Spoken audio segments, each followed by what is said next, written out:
Call me dramatic, call me crazy, call me maybe, but I fully believe that Utopia is the most important album of Travis Scott's entire career thus far, and in this video I'm going to both talk about this brand new album as well as explain the significance of it to Travis Scott's brand and music in a whole. So without further ado, get your cranberry juice, get your Cheerios, and consider subscribing because I upload videos just like this 2 times a week.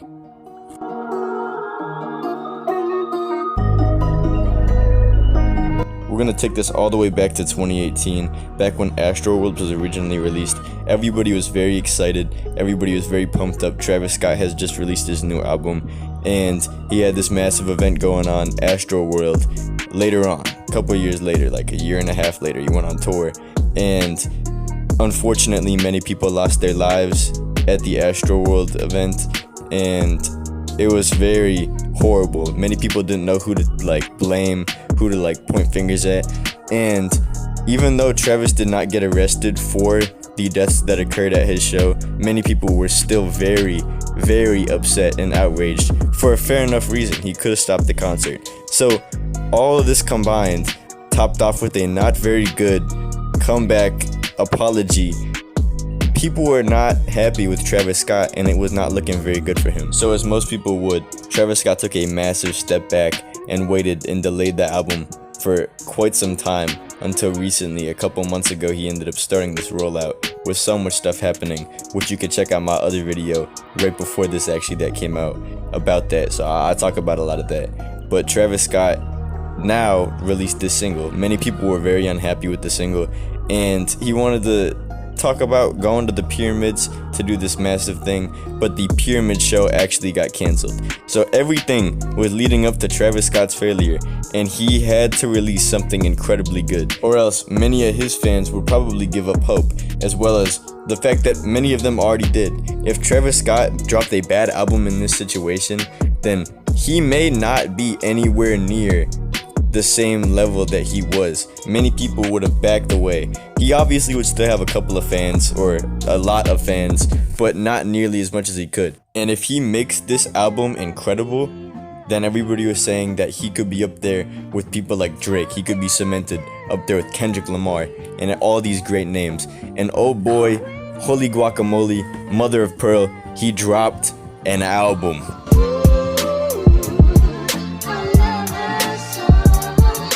Utopia dropped on July 28th, is now here, and it's crazy. I'm not gonna lie to you. I think he saved his career, genuinely, with this album. But I have to say it started off a little bit slow, the first couple of songs. They were very interesting, I liked them. But I feel like the real album starts at around the 4th song mark, at my eyes.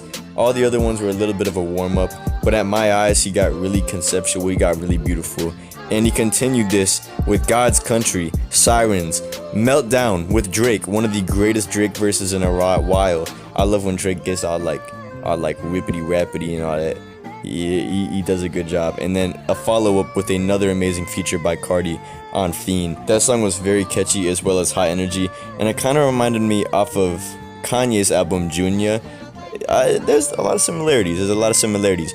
Speaking of Kanye though, Travis Scott definitely took a ton of inspiration from Kanye West, and it's very apparent on this album, and you can't say otherwise. He was ending his sentences like Kanye ends his sentence on his recent tracks, where he's very much emphasizing the end of a sentence.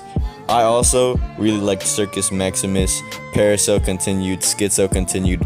Lost Forever was a massive leak. Everybody was talking about that song for quite a while, and Westside Gunn had an incredible feature on it. And we also had features from people like Sampha. I feel like everybody really did their part on this album, even though I really wish that Baby Keem and Kendrick Lamar was on there like a lot of people were saying they were. I'm still not disappointed at all, and I think that it could be down as time goes on as one of the most impactful moments in Travis Scott's career, just how big of an album this had to be for him. I think it could sell more than Astroworld, possibly. I don't think it was nearly as well marketed as Astroworld, but I do think that this album is for people, bro. This album is definitely up there. A lot of the fans are gonna like this. I think, at least. I believe. I really like this. I've been hearing a lot of good things about it. The production was incredible, and there's so much replayability, surprisingly, for such a long track list. it didn't really get that boring for 19 songs. Honestly, a lot of people overdraw out their albums for no reason and have a bunch of filler. Travis Scott here, I was very engaged throughout most of these songs, and even when I wasn't, taking a step back, I was like talking to people about the album while I was listening to it, I was still enjoying myself. I thought this album was very incredible. He made a bunch of aux songs. I could play this on the aux with anybody, and I genuinely think that Travis Scott has did it again. Let me know how you guys feel about this album in the comments below for a chance to get pinned. I love seeing all you guys' opinions in the comments below. And if you enjoyed this video, consider subscribing because I upload music related content 2 times a week. And next week, I'm going to be uploading something very interesting, talking about Elon Musk and Mark Zuckerberg, so stay tuned for that. With that all being said, I love you all very much. I'm conflicted and I'm out. Peace.